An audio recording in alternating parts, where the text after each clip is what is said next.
Can you hear me?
Hello. I hope you can hear me. And thank you, Yiwen, for inviting me to speak this evening. I'll talk for about 45 minutes, and hopefully there'll be some time after that for some questions or discussion. So Fiona and I were very excited when Speculative Everything was translated into Taiwanese. So I'm very happy to finally be able to give a talk here, even if only remotely. I believe some of you are from architecture. My background's industrial design, but Fiona studied architecture. My first substantial teaching experiences were in architectural schools rather than design schools at the Architectural Association and Bartlett School of Architecture, both in London. I took away a lot from those experiences when I began to teach design. So there's a long history of speculative thought in architecture going back hundreds of years. There's also a history of speculation in design, but a very narrow form of speculation. Concept cars common in the automotive design industry, for example, but used as a form of propaganda or to test a new market.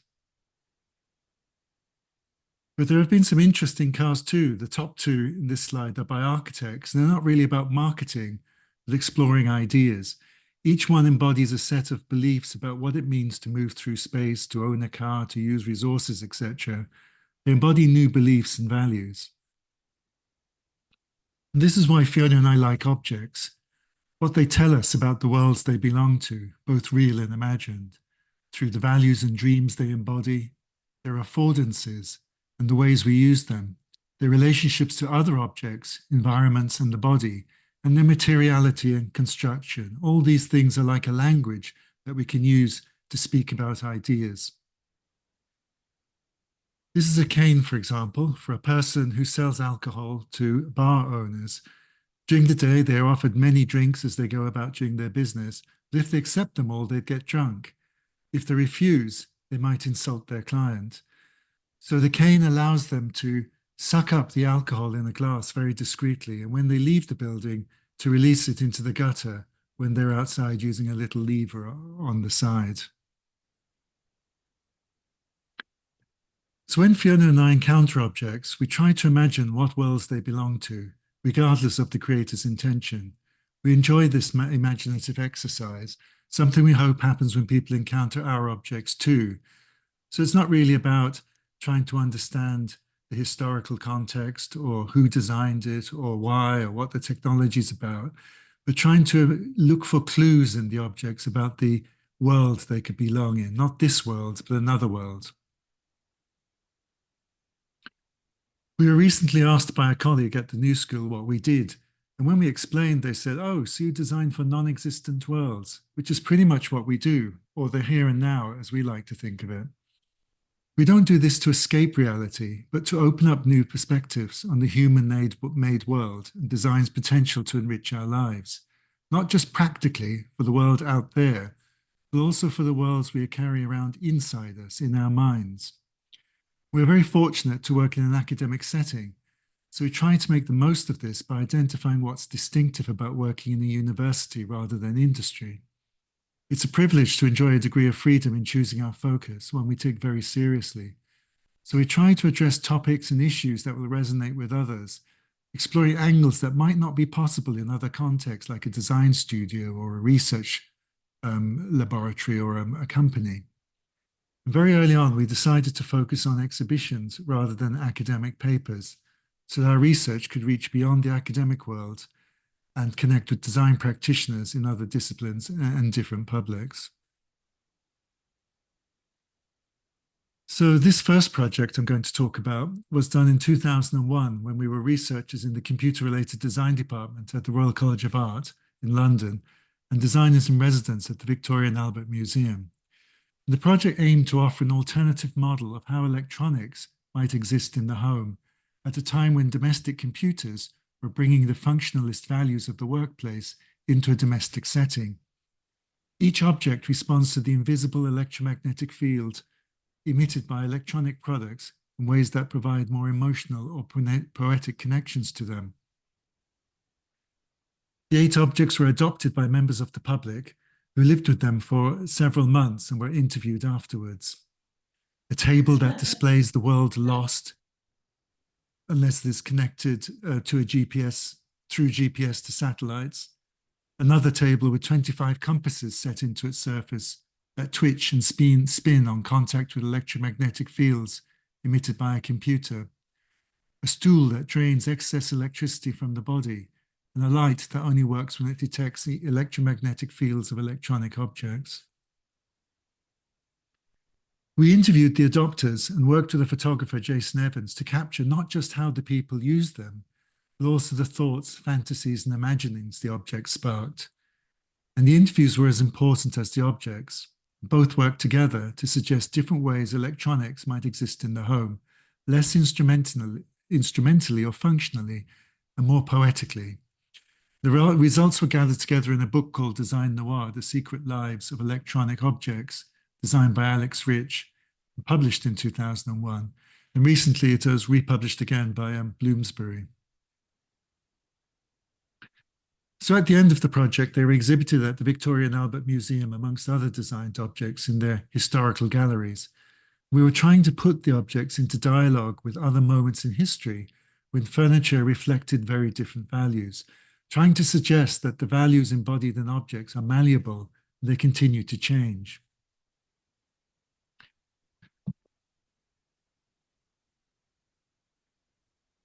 On completion, we approached several manufacturers, large and small, to see if we could develop the project for production. And sadly, we were told each time there was no market for objects like these. They were completely technologically possible, but the companies believed poetic objects shouldn't really exist in the world. And in a way, this sent us down the path we are still on today, straddling the academic and design worlds in order to design objects that don't fit existing markets, but do introduce new thinking to our field through tangible objects. So the robot project was probably a turning point for us. Up until that point, all our objects worked. We actually prototyped them, and we didn't have Arduino then. We used more complex prototyping technologies and had to work with software engineers and hardware engineers to build these objects. Even GPS was pretty primitive at that time. So the robots were commissioned by Z33 for a show focusing on critical design. And after a trip to Tokyo, we became very interested in how robots might move from the laboratory into the home, and how by approaching their design from the point of view of our interactions with them as cohabitants, viewing them as cultural objects like furniture, rather than relatives of dishwashers and fridges, we might be able to go beyond either cartoon-like representations of humanoid robots or the mundane appliances we see in things like Roomba. So at that time, 2006 or 2005, robotics as a technology was way beyond our prototyping abilities and the project budget. So for this commission, we decided to make non-working mock-ups, which could be used as props in a video made with Noam Taran.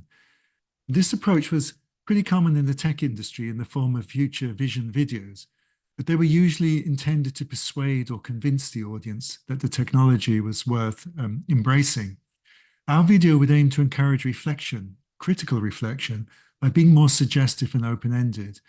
We designed the robots to be abstract rather than realistic looking, so there's no switches, no plugs, no cables or antenna, as we were not trying to convince or persuade people that our idea was worth putting into production, but to spark discussion and reflection on what it means to live with robots.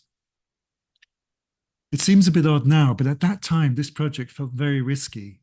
Making bits of robots out of wood and plastic and spraying them felt very uncomfortable, especially when we would meet robotics engineers, for example. But it was a very successful project, and it confirmed the power of fictional objects to engage experts and non-experts alike, and even to inspire designers to engage with a previously neglected area. So as a direct consequence, Design Interactions, the department we led at the RCA, was invited to join a larger European Union-funded robotics consortium to bring this thinking to people actually working with robotics. And we were also invited by Microsoft Research Labs in Cambridge to apply for a 3-year funding for a 3-year PhD to build on this approach, which we received. So for us, this project really communicated the power of making non-working fictional objects as a way of connecting not just with designers, but people working in other fields. So very briefly, this robot we called a needy robot, although extremely smart, it is trapped in an underdeveloped body and depends on its owner to move it about. And neediness is designed into very smart products to maintain a feeling of control by humans. And originally, the manufacturers would have made robots speak human languages, but over time, they'll evolve their own language. This robot on the left we called a Sentinel. It uses retinal scanning technology to decide who accesses its data. In films, science fictional films, iris scanning is always based on a quick glance. And this robot demands that you hold it and stare into its eyes for a long time. It needs to be sure it is you. And then, so the interaction is slowed down and awkward rather than fast and instantaneous. On another level, it asks what new forms of furniture and domestic object might involve in the home as we bring technologies like robotics in. So it's made in wood in a way to suggest, is this a new kind of furniture? So this and similar projects we were doing at the time led us into a 10-year exploration at the Royal College of Art through the Design Interactions MA program. And although Design Interactions was a program, a learning environment at the Royal College of Art, we see it as a project where we were given an opportunity by the RCA to design a new kind of interdisciplinary learning environment for designers interested in connecting with research being done at the cutting edge of science and technology. It represents a side to our work focused on creating opportunities for a younger generation of artists and designers where we design the conditions for learning. We collectively explored a critical take on the emerging world of biotechnology in particular. Synthetic biology, for example, an approach that combines engineering and biology in an effort to scale up and mass produce biotech products. But it wasn't about providing solutions. It was more about expanding possibilities and asking questions. What are the social, cultural, and even ethical implications or consequences when these technologies move out of a science research lab into everyday life through the consumer market? So we were trying to encourage students to think critically about yet to exist technologies using design. And Fiona and I are actually quite positive about biotech, but not within the current economic paradigm. You can't really separate technology from economics and politics. Technology is not neutral. It's never just technology. And when we look at how digital technologies are edging towards dystopia because of the economic system they are part of, it doesn't give us much hope for biotech. A far more powerful technology. So for us, we're happy that biotech projects exist mainly as fictional ones at the moment. So while at Design Interactions, students participated in many hands-on bio workshops in labs at Imperial College next door, and also electronic workshops, which helped them to ground their speculative imaginings. During the 10 years the program existed, faculty and students actively contributed to the formation of discourse and practice within the fields of interaction design and media art through publications, projects, exhibitions, and talks. So in 2013, we wrote a book called Speculative Everything: Design, Fiction, and Social Dreaming.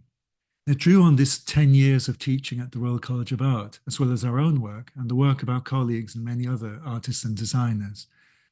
It was aimed mainly at young designers who instinctively rejected solution-orientated approaches to design, but struggled to find alternative ways of talking about the work, a context for work that celebrated criticality, imagination, and materiality, but rejected the world as it was. We wanted to provide lots of concrete examples and references for them to begin assembling their own forms of speculative practice, rather than writing a how-to book.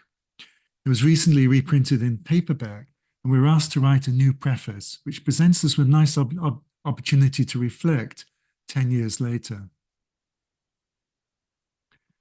So much has happened since Speculative Everything was first published. Globalization is on the retreat. It has now become obvious that for far too many people, current Western economic and political paradigms are no longer working.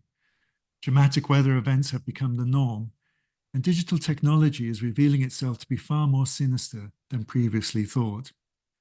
Compounding all of these crises is a lack of will by governments, in the West at least, to listen to their citizens and make the changes necessary to meaningfully and sustainably inhabit this planet we call home.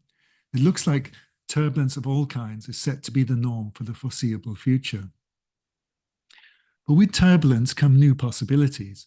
And this is where the design approach we explored in Speculative Everything can make a contribution, not by providing solutions to these impossibly complex issues, but by providing tangible form to ideas that engage the mind, challenge it, shift its focus, arrest it, motivate and inspire, encouraging an awareness that if reality is made, not given, then as events like COVID-19 very briefly demonstrated, it can be unmade and remade. At the same time, much has changed in design too. There has been an explosion of projects, programs, and initiatives that seek to rethink how the human-designed world can be made and remade in ways that are less harmful to the planet, excuse me, and the many forms of life we share it with. The Department of Seaweed, for example, located in Aalto University School of Design, led by designer Julia Lohman, develops collaborative projects that focus on new bioimaginaries. So in 2019, I saw Julia give a talk at Parsons in New York. And one thing that stayed with me was her justification for doing seemingly abstract work rather than applied design. She made the case that if she were to make functional objects such as furniture, clothing, or even floor tiles made from her seaweed experiments, people would respond with a practical critique. How strong are they? Where can I get one? How much would they cost? And so on. Practical questions aligned with an understanding of design as a provider of solutions, even to intractable social and political issues. But it is becoming increasingly clear that rather than innovative solutions, entirely different mindsets are needed. By making abstract objects from the fruits of her material experiments and research with seaweed, Julia's work engages people emotionally, sensually, and imaginatively, sparking curiosity about the kind of world these objects belong to, a world where a very different mindset prevails. Julia's work uses design to open up a space for discussion and collective imagining about alternative ways of being in the world by presenting people with fragments from a world where, instead of factories and machinery, objects are grown and nurtured, where the human-made world enriches rather than depletes the community of life we share this planet with. Besides Julia, many other designers are decoupling themselves from unfettered market-led forms of capitalism and large-scale industrial manufacture, like mycelia, feeling their way on a multitude of fronts towards new material realities. These designers are part of a larger shift away from narrow forms of sustainability that literally sustain a dysfunctional and harmful relationship to the planet, toward a more complex and nuanced form of ecological thinking that encourages radically different value systems and mindsets. New forms of speculative design practice have continued to evolve as well, each with its own sense of what counts as good practice: industry and academic research labs, small and large design studios, think tanks, non-governmental organizations, and government policy units, as well as activist and community groups, are all using design to look beyond reality as it is to how things might be otherwise, with varying degrees of boldness. And this tangle of mutations has made the label speculative design even more slippery than it already was, which is not a bad thing. In my view, it is not something inert or static to be defined and pinned down. It is alive, a starting point from which to develop a range of understandings of how speculative thought and design can fuse in ways that allow for meaningful engagement with the world taking shape around us. So each time the book is translated into a different language, we are pleasantly reminded of the rich variety of meaning speculation has in different cultures, as well as the rich traditions of imaginative thought they expose. So over the years, the kind of speculative design practice we explored in our book has become just one of many different kinds, one that prioritizes imagination, materiality, criticality, and everyday life. And ideally, after encountering projects like these, people will be left feeling different in some way. They might think differently or act differently or view the role of design differently, or even actually design differently. And that's the point. They act on the viewer in important but subtle ways. They're designs for the worlds we carry around inside us, not just the world out there, enriching and nourishing the inner worlds from which new realities might eventually emerge. And we like this quote by the author George Saunders when he's talking about fiction and why he writes. And that's what fiction does, causes an incremental change in the state of a mind. That's it. But you know, it really does it. That change is finite but real, and that's not nothing. It's not everything, but it's not nothing. And I think for us, it's important that designers don't make too many huge claims about saving the world and these kinds of impossible challenges that design sets us up to fail with. We have to really ask, what can design actually do? And Fiona and I believe it can change the way we think and understand the world, and that's important too. So another shift we've noticed over the years is the conflation of speculative design and design futures. There are, of course, overlaps, but there are important differences too. We included this futures cone diagram in our book, which suggested that by designing for all kinds of futures, probable, which is what will happen if nothing changes, plausible, what could happen based on current trends, and possible, what can be imagined but is unlikely to happen, they would help us identify preferable futures by mapping a space from which new possibilities could emerge. But if we were to redraw the futures cone diagram today, the most striking difference we would see is its slenderness. It feels as though the different shades of real represented by its zones of probability, plausibility, and possibility have been greatly reduced over the last decade, as if reality itself has shrunk, and with it, the collective imagination. The space we previously thought was unproductive, what lies outside the future cones, or unreality, is now exactly where we need to be looking if we are to expand the design imagination. Unlike the probable, plausible, and possible, which all lead back to a faulty present, and our versions of it, the realm outside the cone offers a space of genuinely fluid exploration, not as an escape, but a place to shake off old habits, patterns, and mindsets. So instead of more futures, maybe we need more superpositional, entangled, analogous, and parallel worlds that challenge the ideas currently shaping the contours of the possible, that limit both collective and individual imagining. For us, this means engaging with the unreal, something designers feel is still very uncomfortable with. Yet if there is one thing I would like to emphasize today, 10 years after we wrote the book, it is that speculative forms of design practice might be most valuable when they are constructively unrealistic, when they are unreal by design, a place we call not here, not now. It's easy to forget that there are many different kinds of imagination, philosophical, scientific, designerly, and many more.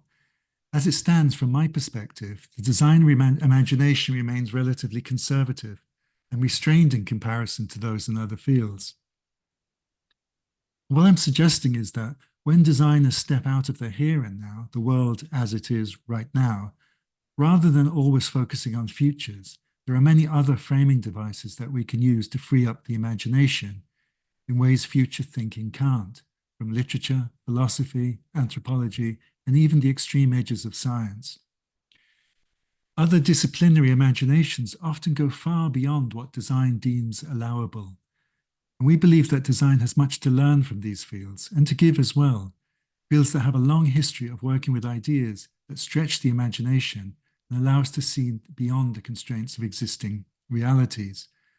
When we wrote Speculative Everything, we thought it was about fiction.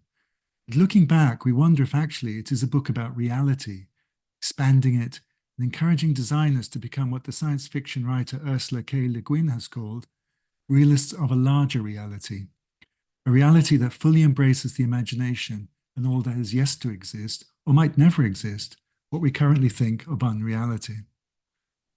Excuse me. So this is something we develop further in our forthcoming book, Not Here, Not Now, Speculative Thought, Impossibility, and the Design Imagination, which comes out with MIT Press in the spring next year. And besides essays, it consists of projects and other experiments made from words, images, and objects. One section explores what might happen if quantum computing actually becomes real, and ideas from quantum mechanics, which are over 100 years old, enter everyday life and their possible impact on the design of objects in our everyday interactions. The language we designers use to talk about fiction, unreality, reality, etc., is quite limited. So there is a glossary that tries to introduce more nuanced ways of thinking about and writing about the not here, not now, by borrowing concepts from literature, philosophy, and science. And the opening chapter, An Archive of Impossible Objects, uses a series of specially designed impossible objects as jumping off points for short reflections on different kinds of speculative thought in relation to design. But that's another day. I'm not going to talk about these before the book comes out. So in 2016, we moved from London to New York, where we joined Parsons School of Design at the New School, which is a university made up of 5 smaller colleges, including the New School of Social Research. And we were hired by the university rather than a specific school or program, which allows us to develop our thinking through collaborations with faculty and students in many fields across the whole university, like anthropology, political science, performance, and philosophy.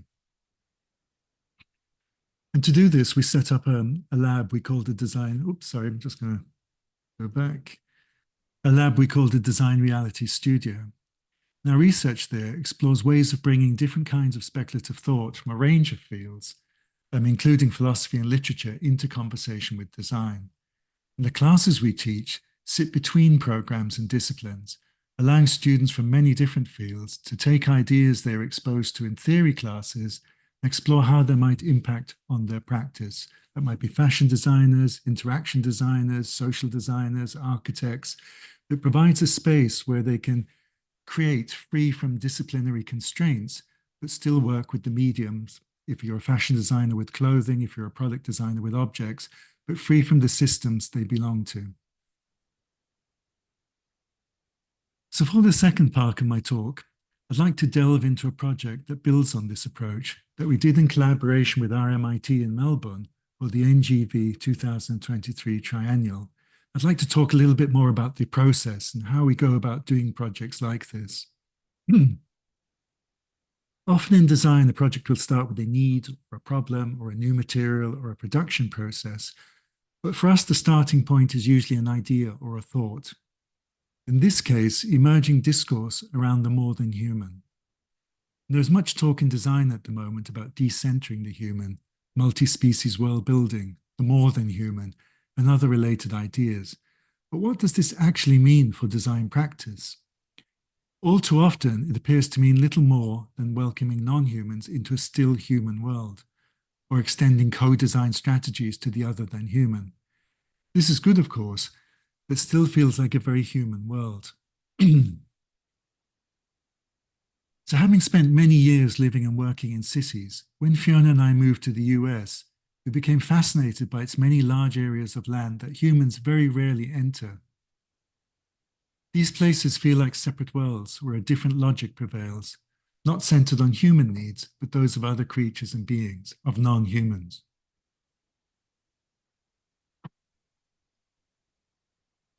Excuse me. And you realize very quickly that you are little more than biomass. If anything was to happen to you, if you were to fall or become injured, um, you would probably end up as food or calories or even a home for different life forms. You begin to see yourself as a human, as nothing more than stuff, material, as part of the environment. It's a very profound feeling. At the same time, we moved from the city to a woodland. The walls of the house define a multi-species threshold. Inside is the human part, but once we step outside, you enter a zone shared by many other creatures. Some are easier to cohabit with than others. Then in 2023, we began to teach a class with cultural theorist and author Dominic Pittman called Who Comes After the Human, for a mix of design, art, social science, creative writing, and liberal studies students. It was structured around readings and design responses to explore how design and philosophy might interact.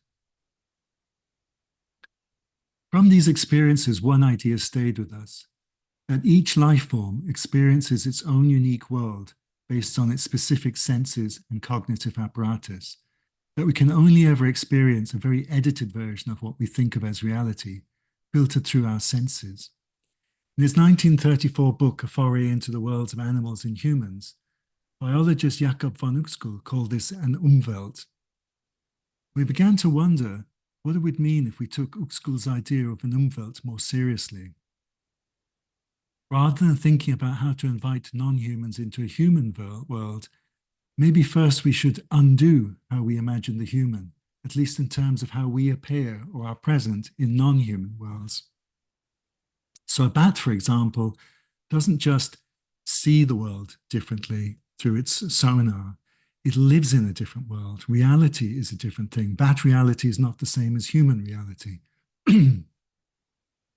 How we are just transformed materially and conceptually if we acknowledge non-human worlds exist based on different senses, olfactory, electrical, seismic, and magnetic, for example, became interesting for us.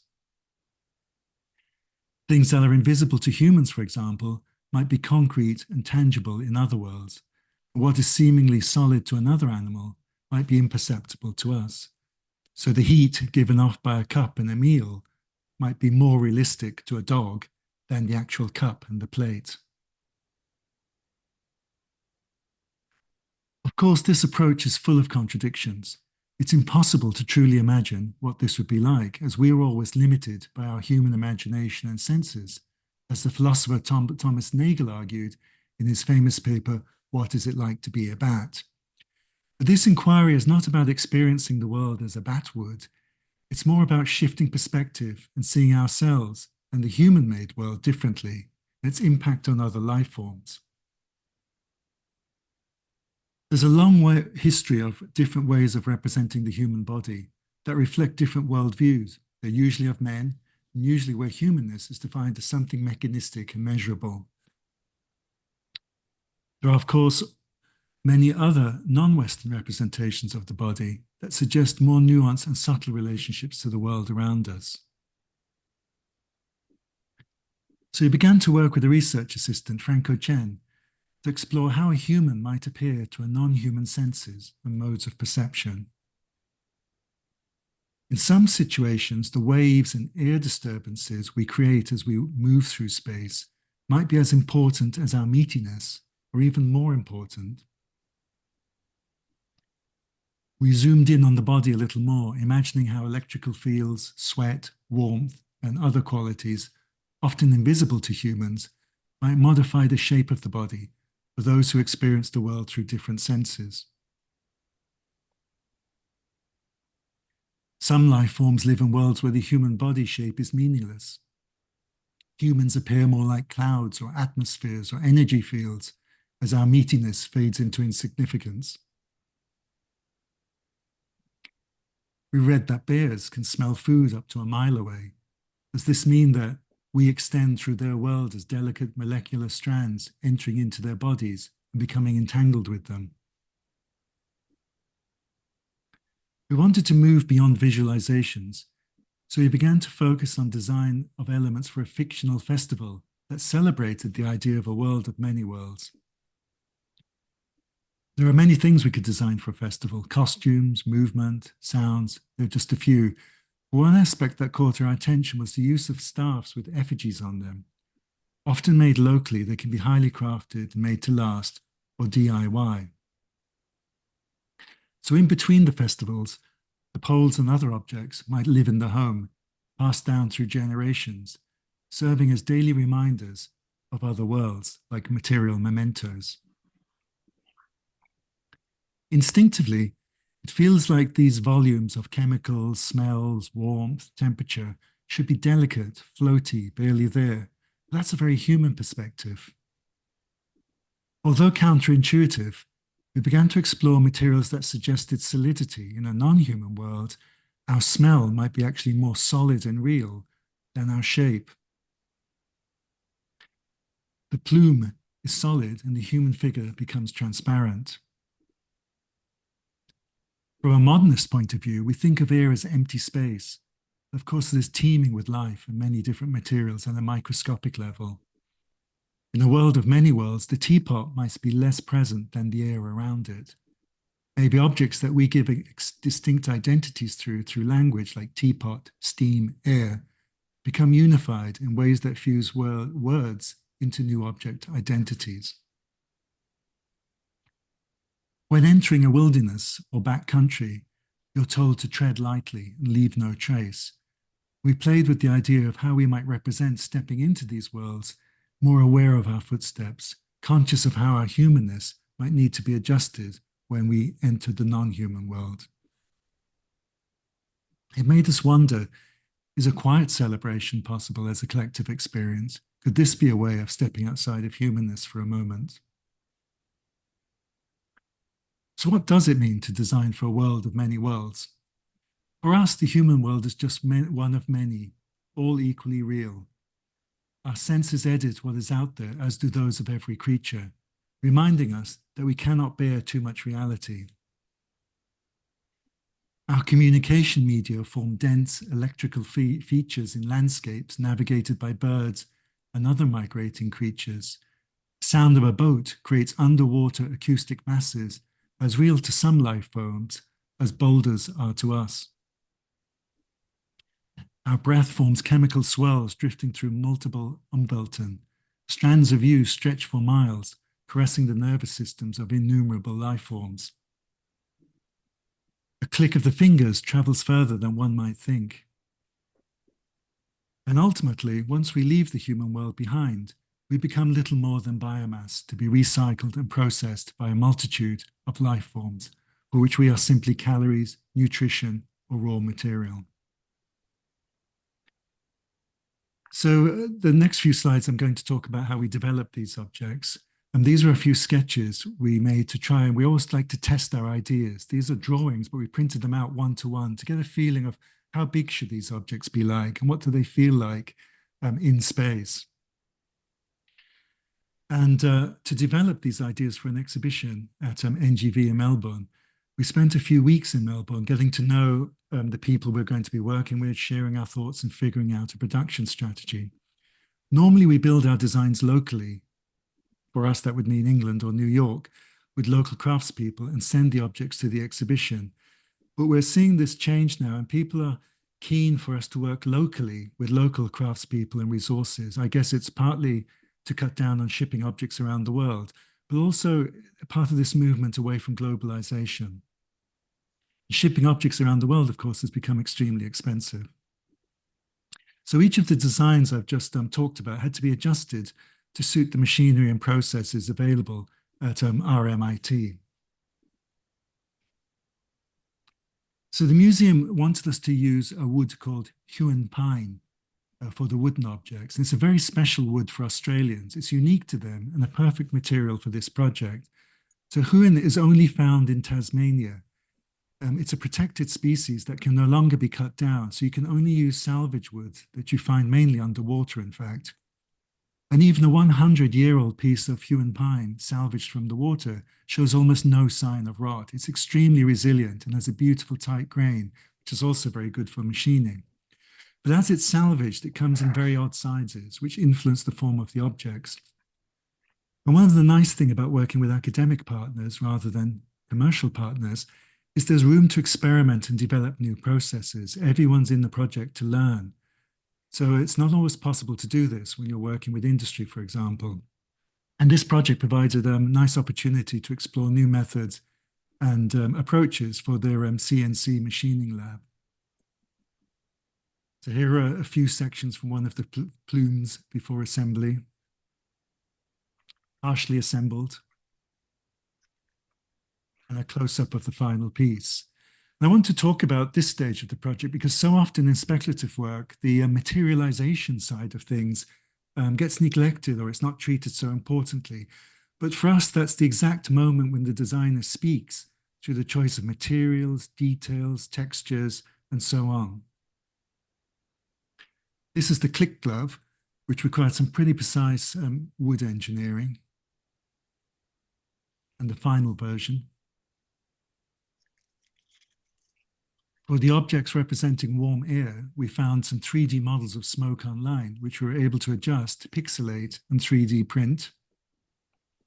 It took several days to print on a 3D printer in the engineering department and was finished by a jeweler who used fine tools to remove the scaffolding.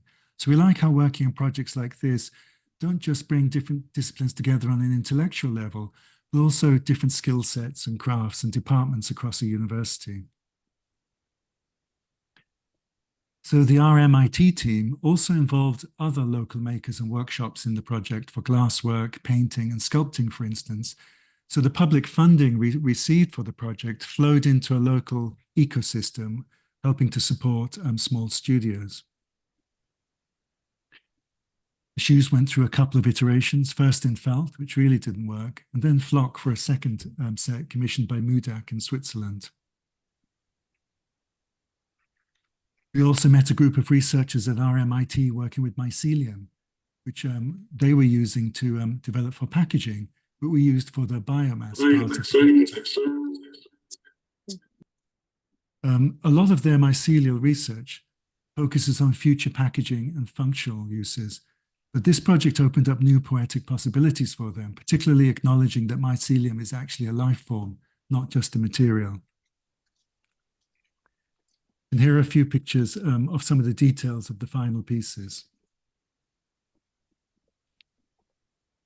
So I'm going to end here. I hope there's some stuff in there sparks some interesting thoughts for you. I think there's some time for questions, so I'm happy to continue for a while and answer any questions you might have. So thank you very much.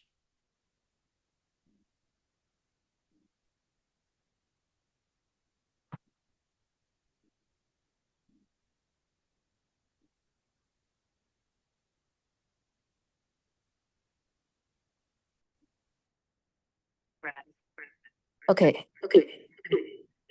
Right now.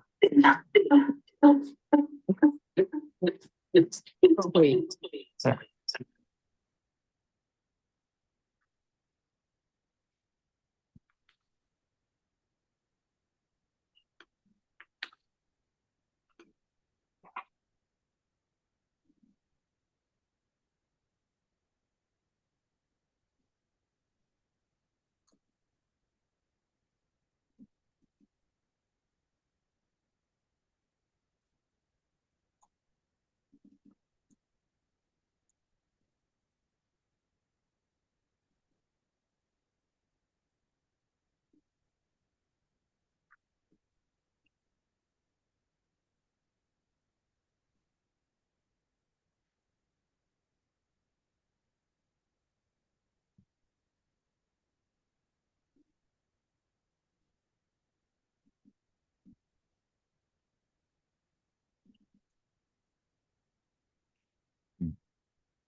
像是也我打字上去。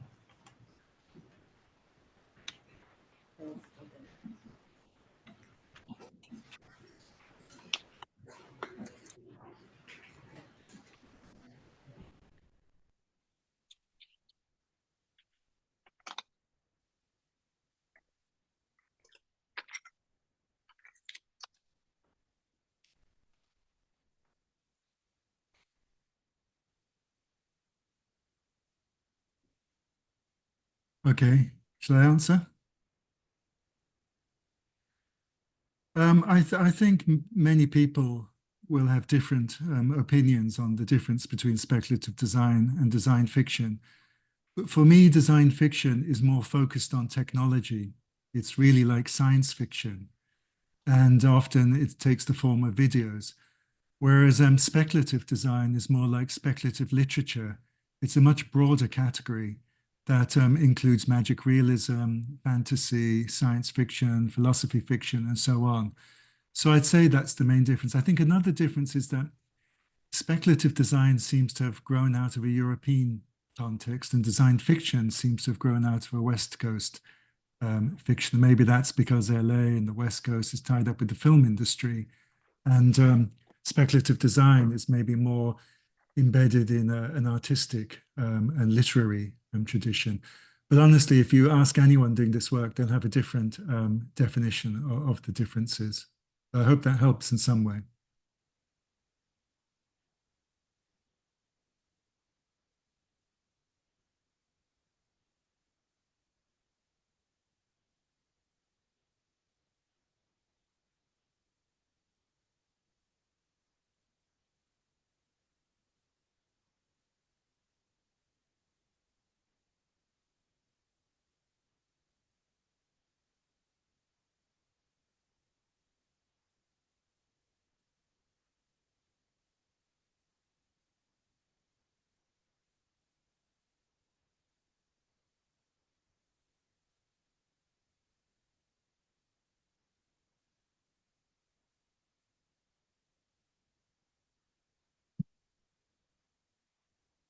The question, how do we use design like this to connect with the public?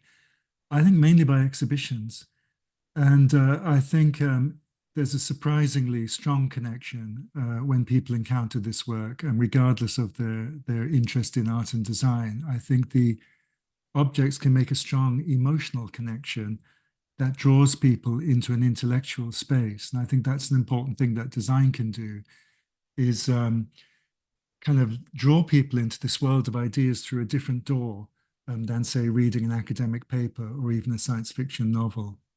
But it depends on the context. If you, say, show in a science museum, it's a very different context from a large art museum or a very, very small design museum. The design museum might allow you to do more experiments in a specialized way because the audience already is interested in design.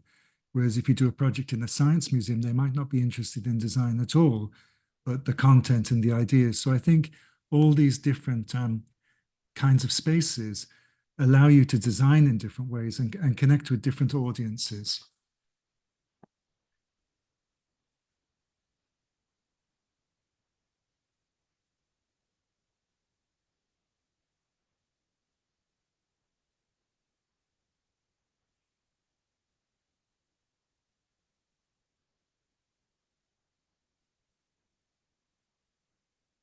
Okay, I see. Shall I continue? I see there's a question about the difference between art and design. I think that's an impossible question to answer. I mean, these days, everything's mixed up. You have artists designing, making products, whatever. You have designers who work for companies, but they also do art projects. I think I don't think you should worry about whether something's art or design. I think the big question is it interesting? Does it connect with people? Whether you mass produce it or you make one off, the question is, can you make a connection with other people and nudge them into thinking about issues?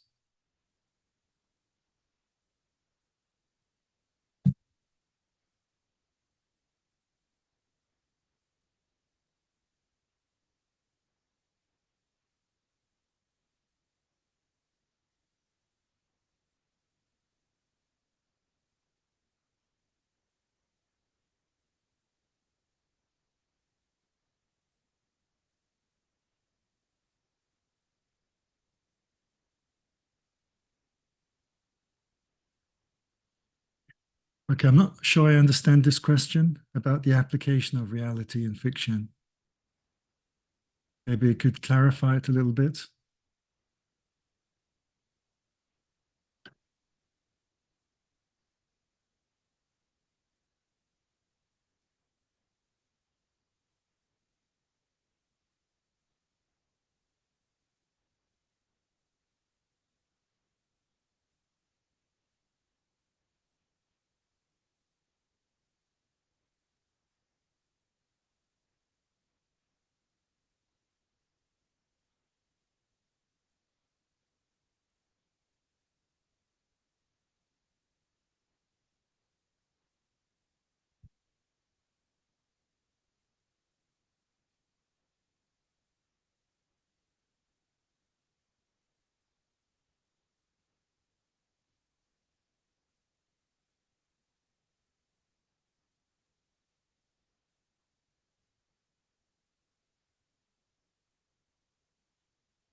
Yeah, I think that what's interesting about design is you encounter the physical object. Um, you encounter the physical object in the same world you're standing in, but the ideas or the narrative or the story could belong to the fictional world. So I think design hybridizes the real and the unreal, fiction and reality in a really special way that, for example, in architecture is very difficult to do because you're working on a huge scale. So you can only ever encounter tiny models. With the robots, for example, in engineering, you have to prototype and require huge budgets. But I think design can move in a very interesting way between reality and fiction by making physical things of non-existent, or like we said at the beginning, or like I said, you design, but you design for a non-existent world. And so the object doesn't quite fit our world or our reality. And that tension is what's very important.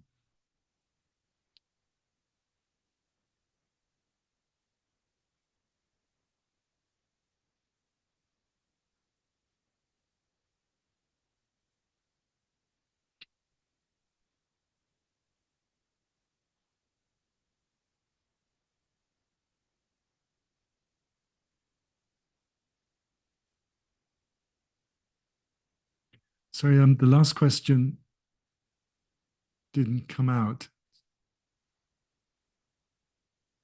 Some students don't understand how to transfer. Then it stops.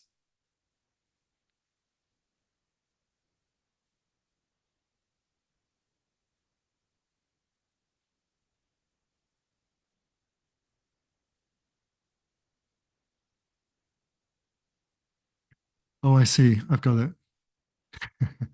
Sorry there. Um,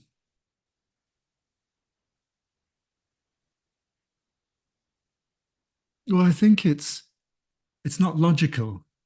That's the problem. I think sometimes design stays too close to a logical method, step one, step two, step three. Whereas I think you have to have an idea. I mean, oh, this isn't going back. Oh yeah, so let me go back a minute. So with this one, it's a very, very simple idea. We're interested in, as we walk through a landscape, every noise we make, we think it's just maybe 2 meters around us, but those sounds can extend for hundreds of meters, um, kind of polluting non-human worlds, our noisiness. So we wanted to make a very simple festival item that expressed that. So we thought of gloves. People wear gloves. So this object is a spiky glove that represents the sounds when you click your fingers, shooting off into the environment in a very violent, aggressive way. So even a click of the fingers, which is nothing for us humans, can be an act of aggression in a non-human world. And so this is to be worn on the hand. So there's not really a logical step by step by step.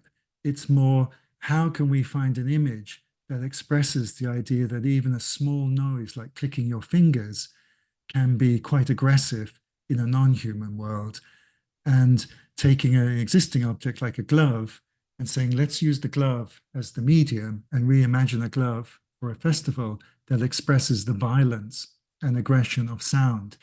So it is like an artistic process, and you're thinking more like images, ideas, metaphors, communication, but you're designing an object with all the discipline that design brings to that. I'm not sure if that helps, but that's the closest really I can come to explaining the process.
Yeah, shall I answer?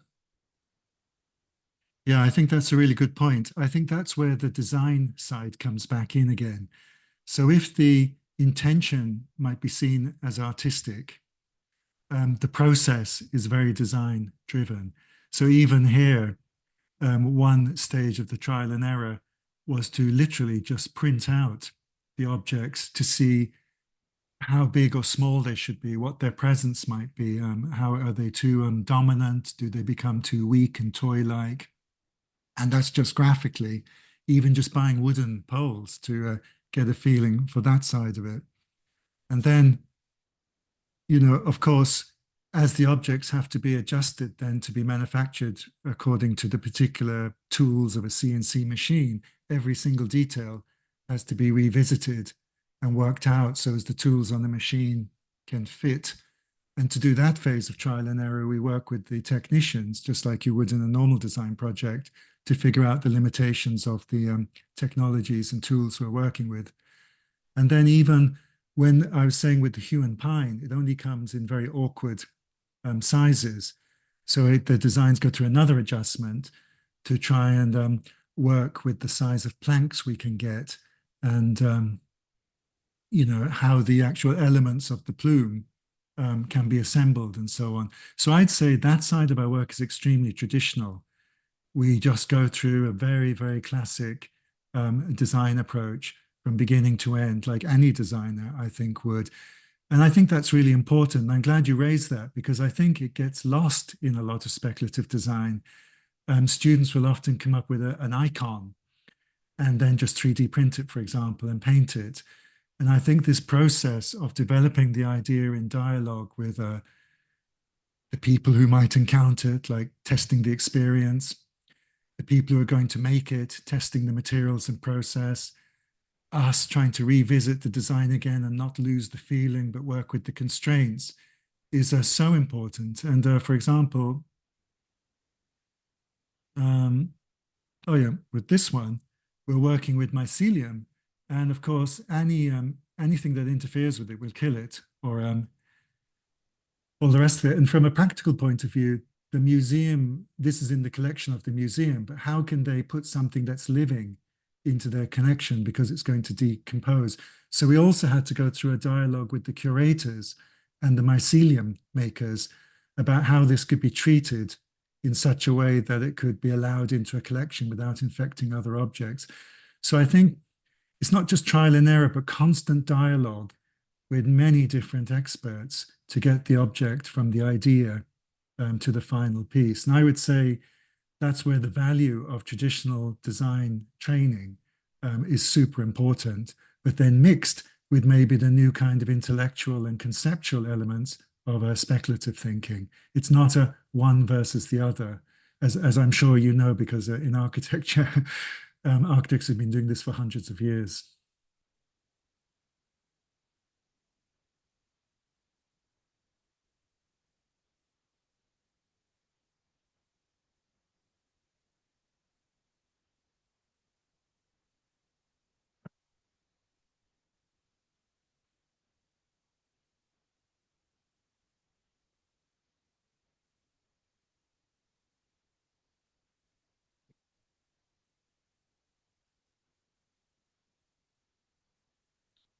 Did I answer the question about craftsmanship?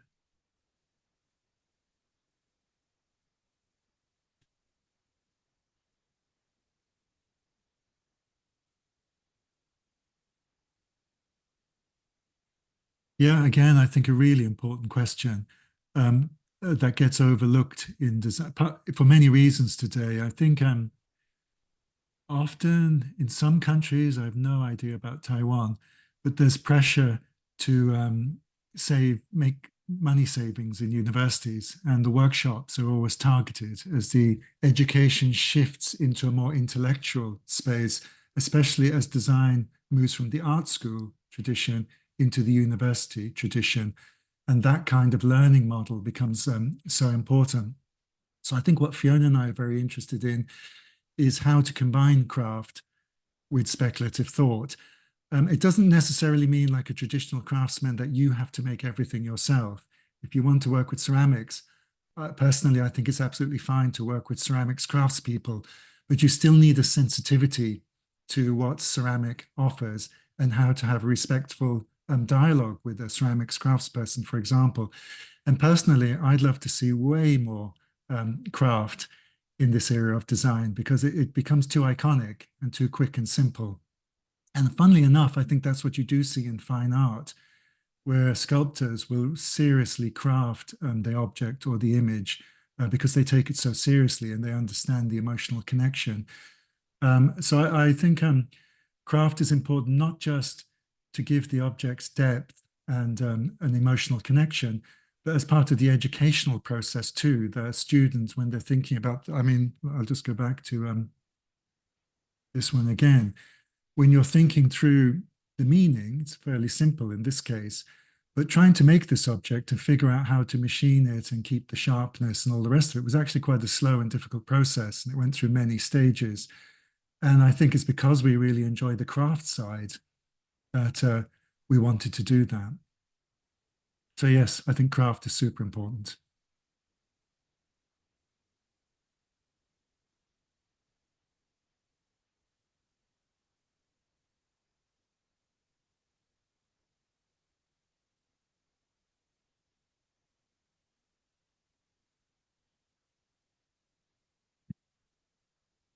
On the question about AI, yeah, it's interesting. I was at a workshop for a company on Friday for the whole day where we were exploring these kinds of ideas, and they had a designer in their group who works a lot with AI. And I think AI can generate pretty impressive scenes, especially science fictional ones, but they lack something. Maybe it's because they're only assembling what we already know. Everything's really familiar. Or maybe they lack a certain kind of conceptual logic. I'm not quite sure.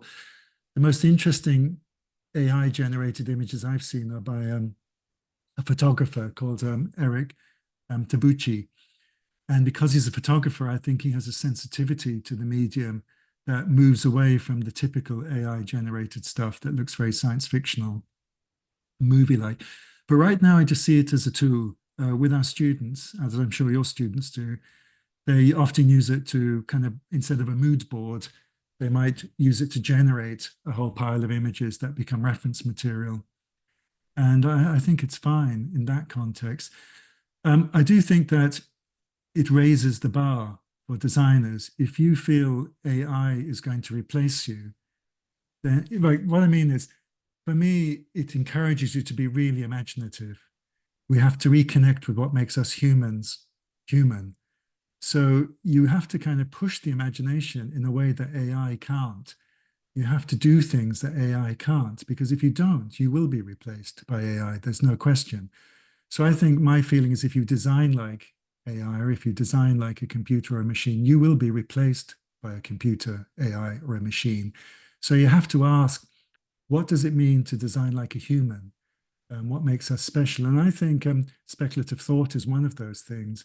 And I think original, exploration of the aesthetics is very important. So I think on a very practical level, it's a useful tool. But I think on another level, it does ask us as designers to be way more imaginative than we are at the moment, which I think is a good thing.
我觉得是因为接这个的关系，所以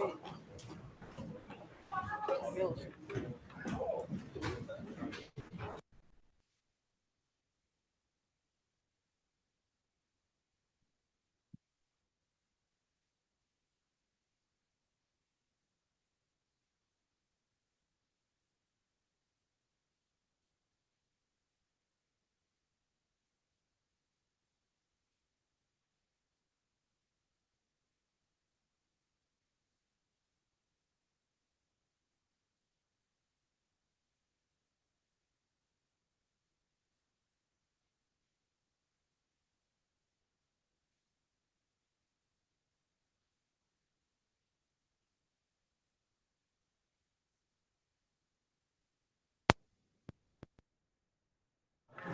这个把麦克风盖掉。